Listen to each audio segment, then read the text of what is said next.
everybody wants to get united. Like, what we gotta do is meet everybody on 149th Street at the bench. In graffiti, we put a high value on knowing your history, knowing where we came from, and for a long time now, we've been lied to about the origins of graffiti. That's gonna be exactly what we cover in today's video as we talk about graffiti popping up around the world through different points in time in history, as well as showing proof that Cornbread was not the world's first graffiti artist. But what if I told you all of Cornbread's tales were either lies or somebody else's story that he stole? And when people think of the first ever instance of modern graffiti, they think Cornbread, the world's first graffiti artist, legend of legends, the guy who constantly refers to himself as being revered like Jesus. I wrote my name so many places. They talked about me that they talked about Jesus. My name, so they started talking about me that they talked about Jesus. A little bit of a god complex, but I digress. He started back in 1967 until he found out that other people started out before then, and then he moved the goalpost to 1965. And here's pictures of it. Which one was it? But what if I told you that 1965 still doesn't put him in anywhere close to being the front runner for graffiti?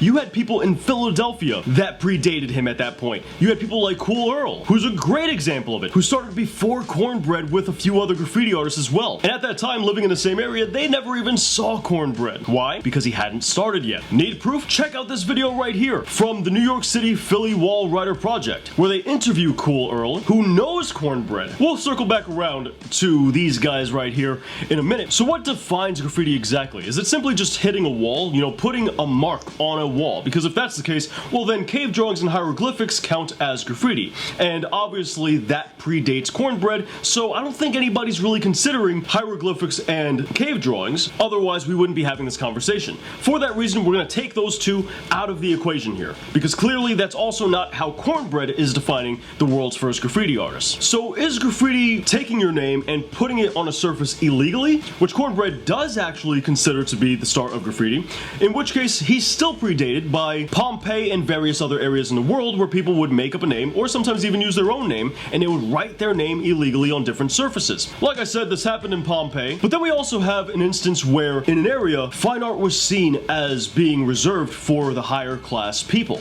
and the lower class people couldn't afford to do fine art. They couldn't afford the supplies. So what did? They grabbed paint, made up names, and wrote their names illegally. They would even go as far as to cross one another out, and they did that for notoriety. So by Cornbread's own definition of graffiti, being the first ever to do it for the sole purpose of popularity, well, he's predated there. You even have people as recent as 1830s doing graffiti. I've physically seen examples of people writing their name on surfaces illegally when I went to, I believe it was the Philadelphia Museum or the New York Museum, where I have photos of it right here. You can see that these aren't hieroglyphics. And this one right here from Leonardo is from 1820. And these are photos that I've taken. So that right there counts as graffiti, and that predates Cornbread by a long shot. But some people would say, John, Pompeii and all that stuff, that's too old. That's too far back in time. That's not modern graffiti.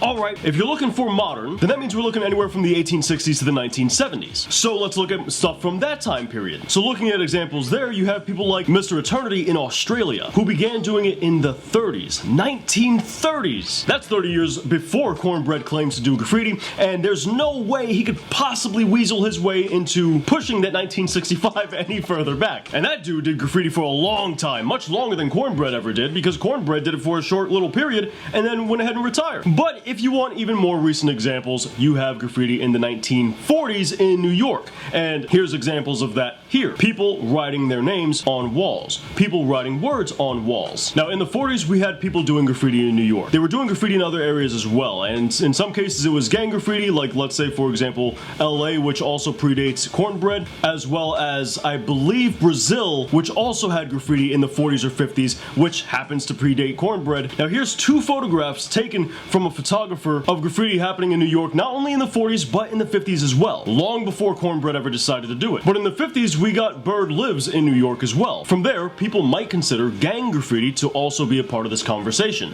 which I don't think Cornbread is considering gang graffiti to be a part of the conversation, because he himself in interviews says that gangs were doing graffiti before him, which is why he's very specific about having graffiti be somebody using a name for popularity. So if you really wanted to lock me down to the first graffiti artist within the 60s, well, then we have Johnny Cool in New York. And even Taki so much as says that they weren't the first graffiti artists, right? While sure, Taki's one of the ones who made tagging popular, he straight up says and admits that there was people before him. For example, Johnny Cool. And I've showed you various photos within this video of graffiti happening in the 40s and the 50s. So no matter what way you slice it, Cornbread is not the world's first graffiti artist. Not by any stretch of the imagination. Not by decades. We can give Cornbread a whole 2 decades and he still wouldn't be the first. So at this point, we've covered plenty of decades before Cornbread started. We've covered centuries before Cornbread started, and that covers just about all the bases. There shouldn't be any debate or any argument or any comment down below that says, oh well, this or that. Moving the goalpost doesn't suddenly make Cornbread the first ever graffiti artist. But let's go ahead and circle back around to Philadelphia, where you had people like Cool Earl and Klepto Kid and a bunch of Cool Earl's friends. A lot of these guys started graffiti before Cornbread, and they didn't even know who Cornbread was for a while once he did begin doing graffiti.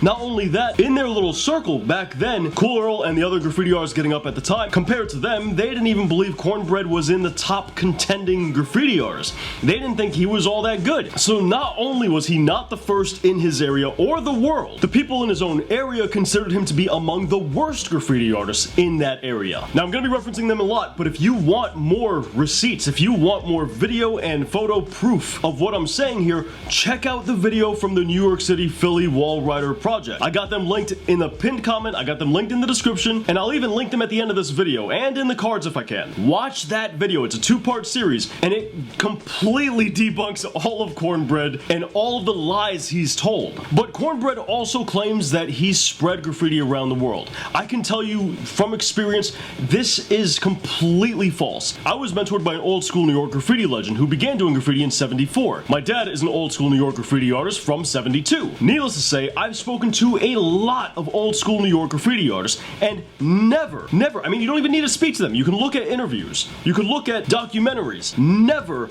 does any of them credit Cornbread as an inspiration for why they started or why they began doing graffiti in the first place. Never. I have, and this is nothing against Zephyr because I love Zephyr's work and I've got nothing but respect for him, but I have no idea why Zephyr decided to put that one statement in the beginning of that documentary he did, essentially saying that Cornbread was the world's first graffiti artist. That's really when he began to get famous. Before then, there was not a single person who ever mentioned Cornbread from New York or from anywhere that I've met. Not a single person outside Philadelphia. I haven't heard it until after that documentary came out. But we gotta take a second out from this, take a second for me to cool down and not get worked up in order to talk about today's sponsor, my own book. That's right, we came up with a book that helps you guys do graffiti. I'm gonna keep this nice and short. It is the best how to do graffiti book out there on the market because it teaches you each one of graffiti's fundamentals, which no other book does. And we walk your hand through the entire process with hundreds of photos, which makes it perfect for brand new graffiti artists getting into the art form and great for experienced graffiti artists as we go into immense amounts of depth. You can pick up a digital copy in the description down below at theartistblock.inc with physical copies over on Amazon. We got a link to both of those in the description. And while you're down there, please do check out the video from the New York City Philly Wall Riders project, as they have a lot more information that we cannot cover in this video. So now let's focus on Cornbread a little bit. One of his first contradictions is that he says his first ever tag was in the juvenile detention center, where he got the name Cornbread. My very first tag on the wall was in the halls of a juvenile institution, Youth Development Center, 1965. But as shown by Rider Project and Cool Earl, not only was that name already written in the jail, but there was a book that had come out before Cornbread even started with those characters' names. But Cornbread himself also says that his first ever tag was on an electric company wall. This right here used to be a wall, the electric company. This is the very first wall I wrote on. So which one is it? Now we have two different origin dates, 1967 and 1965, and we have two different origin tags. One in jail, one on an electric company wall. But then we have a third origin tag, as if that wasn't enough. Third first ever tag was also Cornbread Loves Cynthia, which admittedly could have been done on the electric company wall as well, but I highly doubt it, seeing as that's a separate story. Likely what happened is he took his first tag in 1967, and then when he realized that people were doing it back in 1965, he had to go ahead and create another false story about starting in 1965, which is why we get the jail tag, which would have predated the 1967 tag that he claims to have done. Some people will also go ahead and note that Taki 183 went ahead and said that Cornbread was indeed the world's first graffiti artist, but here's what you gotta understand. Not everybody likes conflict. Some people are actually good and sweet people, like Taki 183. Some people don't like confrontation, because Taki 183 also knows very well people who predate Cornbread. He's friends with some of those people. There was a graffiti artist named Senk who knew all too well the lies that Cornbread would tell, and Taki was friends with Senk. Cornbread also claims to have written on an elephant, which, I mean, come on, man. Like, number one, that video I'm telling you guys to watch, which I have linked down below, I highly recommend you watch it. That guy actually did some journalistic work, and he called the zoo. The zoo says that never happened. There's no footage, there's no photo evidence, there's no arrest papers for it, which he says he was arrested right after doing it. The elephants also aren't just out in the open at nighttime. They're in an enclosed space. You can't reach them. Not to mention the fact that's an elephant. It would stomp on you if you tried to ride on it. At very least, it would walk away if you're lucky. And those things are kind of tall. I don't know if you guys have seen them. It would be pretty difficult to reach that high up. You'd be essentially riding it on its belly, if anything. But how are you gonna get every single letter of Cornbread on this elephant before that elephant moves away? You think it's got that big nose for nothing? No, it's gonna smell the paint and run away, as pointed out once again by anybody with common sense. Cornbread also says that when he got arrested from the Philly stint on riding on an elephant, that at first his mother was dead at the time. But in a different interview, when he's pressured about bail, you see him stall for a second during the interview, to which he quickly then responds, "Oh, my mom came to bail me out." How? If your mama's dead, how did she come to bail you out? I asked, how much was the bail? No, they didn't know. That was the beginning of some new shit. No, like they didn't like to get bailed out. Like, how much was the bail? No, Like, no, man. I was just doing it. My mom gave me. Oh yeah. They put me in a community-based program. My mom died, my grandmom died. Look, at this point, all of my respect for Cornbread has gone down the drain. If you lie about your mother's death, that's a scumbag move. He also claims to have written on a jet, which more specifically he claims to write on the Jackson 5 jet, and he claims that when the Jackson 5 jet made it back to California, there was news coverage of this thing happening. The only issue is, there's no news coverage of it. No newspaper, nothing. No photos, nothing. He changes his story later and says that he wrote on just a jet, and he contacted a writer for a newspaper about it and told him, hey, there's gonna be a jet that flies in with my name on it. All right, well, Cornbread, how are you tracking the plane? How do you know what plane is going to be where before the airline does? Well, it turns out he didn't know, because the plane never arrived and there was no jet that was tagged. There was none of it. So the person he contacted who wrote for the newspaper never wrote about it because it wasn't true. Tom Fox was a columnist in the Delaware newspapers. And his response is, Tom, I'm going to ride on this jet. He said, Cornbread, don't call me and tell me what you're going to do. Call me and tell me after you do it.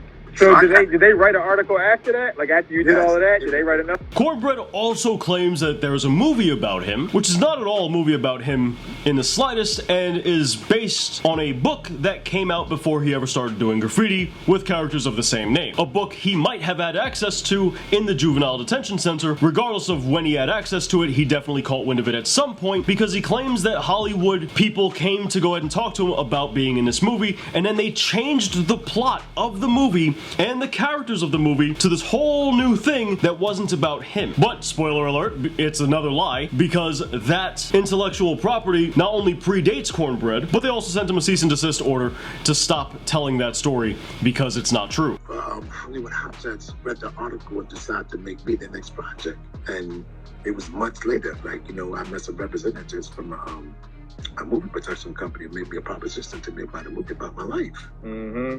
Earl heard him talking to me, and Earl says to me, well, if y'all can make a movie about Cornbread, I want to be in it. Yeah. He's like, well, who are you? My name is Earl. They call me Cool Earl. Cool Earl, yeah. We'll keep that in mind. They decided we don't need him, and left Philadelphia and went to Chicago, changed the plot, the location, the characters, and they named the movie. That's crazy. Cornbread, Earl, and me. So you're telling me you tag a jet plane, and the people who come looking for you, the people who are able to find you, are Hollywood agents to hit you up for a movie, not cops? And it doesn't help his case that the movie is based on the book Hog Butcher. It even says it at the start of the movie. So now we know that not only was Cornbread not the world's first ever graffiti artist, we know that he didn't push graffiti around the world, we know that nobody in New York was inspired by him at all whatsoever, but we also know that all of his legendary feats that he's done were completely fabricated and lies. None of it ever happened. In fact, the jet situation was more attributed to Cool Earl, and he himself said that it never happened. So you're talking about the guy who's actually credited with the legend. He comes out and says, honestly, this didn't happen. So that right there tells us that Cornbread is full of it. So not only did Cornbread lie about all this stuff, but he was also considered one of the worst graffiti artists at that time in the area. Which tells us, if anything, he wasn't the world's first graffiti artist, but he probably was the world's first graffiti toy. And if somebody thinks that I'm being disrespectful for saying such things, think back to the rules and ethics of graffiti. You respect your history, which he did not at all do with Cool Earl and any of the people that came before him, and he lied about all of the legendary things he did. He also has a story where he claims to have had a friend go up to a rooftop and shoot blank BBs, or blank bullets. He kind of switches between the two mid-story. He says, I had my friend shoot blank BB bullets, or something along those lines, at the cops, while I then went ahead and tagged their car, which also didn't happen. Yet again, another thing that Cool Earl and the Philly Wall Rider Project go ahead and disprove. So looking at the situation, we can see that graffiti obviously started in various places around the world at different points in time. And it's not far-fetched to think that it, yes, would start at New York and Philadelphia at around the same time period, but what was happening in Philly did not directly influence or inspire people in New York. Graffiti had already been happening in New York for a few decades at this point. Granted, it wasn't as flashy and as crazy as it was in the late 60s, but writings on walls wasn't exactly exclusive or never seen before around that area. So this brings us to the beginning of graffiti potentially being where it begins, grows, and continues around the world. We know that in France, they were heavily inspired by not Philly, but New York at around the same time period after graffiti had boomed. Never do they say Cornbread inspired people in France. No. Now, to address some arguments, some people would say Cornbread made it cool. He was the first to inspire generations. No, Cornbread didn't really get famous until that documentary popped out. Sure, he had some fame before that from the lies he would tell, but all of that was not only not true, he didn't inspire anyone in his area. They were all inspired by other people around, like Cool Earl and his group. But, as mentioned before, people in France were inspired by who? People in New York, not Cornbread. So he didn't inspire generations. Zephyr, for some reason, made the guy famous, and now he's been riding that fame and writing nothing but lies all the way to this point, never inspiring much of anybody, except for people who were crazy enough to fall for his damn lies. The dude also claims to have started rap, which, like, come on, man. How many things do you want to be the originator of? You know, dude, that's so stupid. I'm not even gonna talk about that.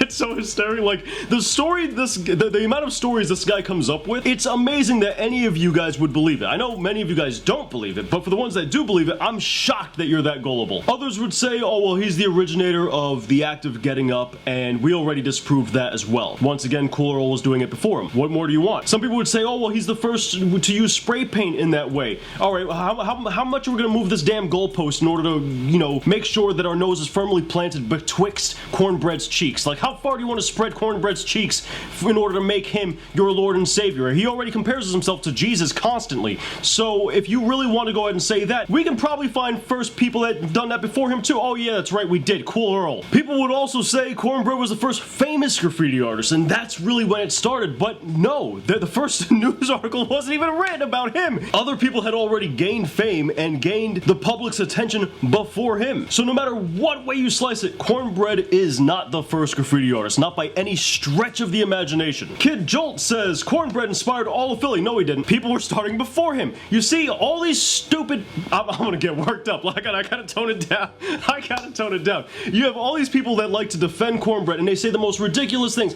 John, you're just trying to discredit black people. No, shut up. It's got nothing to do with damn race. Get a better argument. It's a matter of facts. There's a thing that we care about. There's a thing that we love. Graffiti. This art form that we are passionate about. And you guys are ready to be lied to. The ones who are defending Cornbread anyway, are ready to just spread his cheeks and inhale all of the shit that this guy puts down your damn throat, and you're too damn gullible in order to go ahead and call it for what it is, for not only lying to the entire entire graffiti community, but lying about our history and rewriting it, letting him hijack this thing that we care about because you're too much of a damn coward to call it out. And he hasn't done a damn thing worth the legendary status, and if anything, like I said, I'm gonna die on this hill. He's not the world's first graffiti artist, he's the world's first graffiti toy. This isn't a hit piece, this is us putting two and two together and realizing, yeah, you know what? Maybe graffiti happened before Cornbread, and somebody should go ahead and speak up about it. Now, for anybody who disagrees, once again, I highly recommend you guys watch the video linked down below in various places. We have it in the description, we have it pinned comment, which we have it in the cards above, and we have it right over here. Look, if you're new to this channel, I usually don't get this worked up about something, but I'm passionate about graffiti and its history, and Cornbread has lied for far too long. And too many people have fallen for his lies as well, and it's frustrating. So, let me tone it down. If you guys want more graffiti content, check out our playlist, which has a bunch of how to do graffiti tutorials in order to help you guys get to the skill you want to get to. And of course, we have the video from the New York Philly Wall Riders Project right up here. Watch this video. Watch it, watch it, watch it. It is a must watch, especially if you disagree.